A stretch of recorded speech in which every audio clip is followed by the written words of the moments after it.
नमस्कार। Sanjay teachers training college Lalkothi Jaipur से मैं डॉक्टर रीटा झाझड़िया इस यूट्यूब चैनल में मैं आप सभी का हार्दिक स्वागत करती हूँ। इससे पहले की वीडियो लेक्चर में हमने हिल्डा टाबा मॉडल का अध्ययन किया था। आज हम सेलर और अलेक्जेंडर मॉडल का अध्ययन करेंगे। सर्वप्रथम हम देखते हैं सेलर अलेक्जेंडर ने पाठ्यक्रम के बारे में क्या कहा है। सेलर और अलेक्जेंडर के अनुसार पाठ्यक्रम एक एकल विद्यालय केंद्र द्वारा दी जाने वाली पहचान है। उन्होंने कहा है कि यह तो शैक्षिक लक्ष्यों और संबंधित विशिष्ट उद्देश्यों को प्राप्त करने के लिए सीखने के अवसरों की योजना है। अर्थात सेलर और अलेक्जेंडर ने पाठ्यक्रम के लिए कहा है कि पाठ्यक्रम है वह है हमारे जो शैक्षिक लक्ष्य हैं, शिक्षा के जो लक्ष्य हैं और उनसे संबंधित जो उद्देश्य हैं उनको प्राप्त करने के लिए या सीखने के अवसरों की एक योजना बताई गई है। उन्होंने पाठ्यक्रम के 4 चरण बताए गए हैं।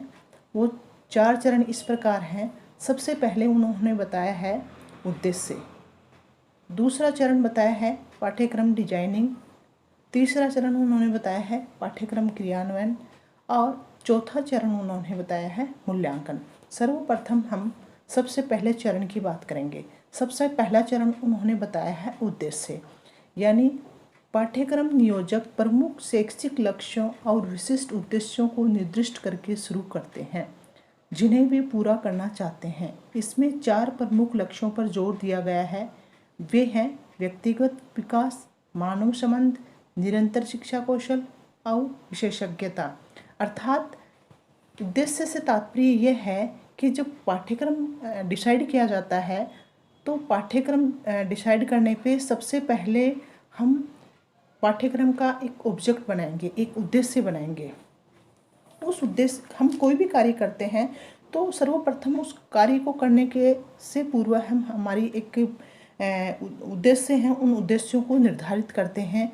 तो ठीक उसी प्रकार से ये भी बताया गया है कि सबसे पहले उद्देश्य बनाए जाएंगे। तो जो उद्देश्य बनाए गए हैं सेलर अलेक्जेंडर के अनुसार, तो उन उद्देश्यों में देखा गया कि इसमें 4 प्रमुख लक्ष्यों पर जोर दिया गया। पाठ्यक्रम में वो 4 लक्ष्य बताए गए हैं। एक बताया है व्यक्तिगत विकास पे जोर दिया जाए, मानव संबंधों पे जोर दिया जाए और निरंतर शिक्षा कौशल पे भी जोर दिया जाए व विशेषज्ञता पे जोर दिया जाए। दूसरा जो चरण बताया गया है वह है पाठ्यक्रम डिजाइनिंग, यानी कि जब हमारा उद्देश्य बन जाता है, उद्देश्य बनने के बाद उस पाठ्यक्रम को हम डिजाइनिंग करेंगे। एक बार उद्देश्य स्थापित हो जाने पर नियोजक पाठ्यक्रम को डिजाइन करने की प्रक्रिया में आगे बढ़ते हैं। यहाँ निर्णय प्रत्येक डोमेन के उपयुक्त सीखने के अवसरों पर किया जाता है और ये अवसर कब और कैसे प्रदान किए जाएंगे। क्या पाठ्यक्रम अकादमिक विषयों की तर्ज या छात्र की ज़रूरतों और रुचियों के अनुसार या विषयों के साथ डिजाइन किया जाएगा। अर्थात जब हमने उद्देश्य बना लिया है, उद्देश्य बनाने के बाद उस करिकुलम को डिजाइनिंग करेंगे, हम पाठ्यक्रम को डिजाइनिंग करेंगे। तो डिजाइनिंग जब करेंगे तो हम ये देखेंगे कि बच्चों को जो शिक्षा दी जाएगी वो कैसे दी जाएगी, कब कब दी जाएगी और वो जो शिक्षा दी जाएगी वो छात्र की ज़रूरत, छात्र की रुचि के साथ ही उसे के अनुसार ही विषयों के साथ उसको डिजाइन किया जाएगा। तीसरा चरण जो बताया गया है वह बताया गया है पाठ्यक्रम क्रियान्वयन। जब हम पाठ्यक्रम की डिजाइनिंग कर लेंगे, डिजाइनिंग करने के बाद उस पाठ्यक्रम का हम क्रियान्वयन करेंगे। अर्थात डिजाइन तैयार किए जाने के बाद अगला चरण शिक्षकों द्वारा डिजाइनों का कार्यान्वयन है।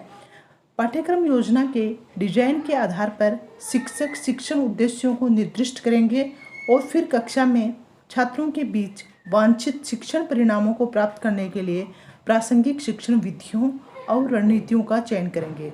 अर्थात जब डिजाइन बन जाएगी उसके बाद हम पाठ्यक्रम का क्रियान्वयन करेंगे।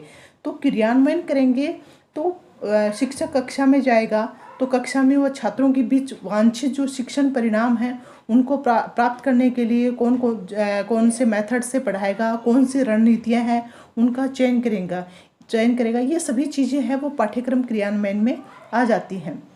नेक्स्ट जो बताया गया है चरण वह है अंतिम और अंतिम चरण बताया गया है मूल्यांकन।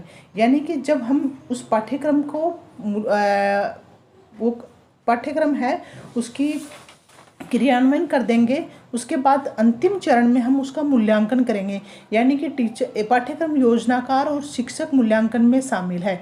यानी कि पाठ्यक्रम की जिसने योजना बनाई है और शिक्षक जो मूल्यांकन करने वाला है, ये दोनों शामिल है उसमें। मूल्यांकन में स्कूल का कुल शैक्षिक कार्यक्रम और पाठ्यक्रम योजना, शिक्षा की प्रभावशीलता और छात्रों की उपलब्धि शामिल होनी चाहिए।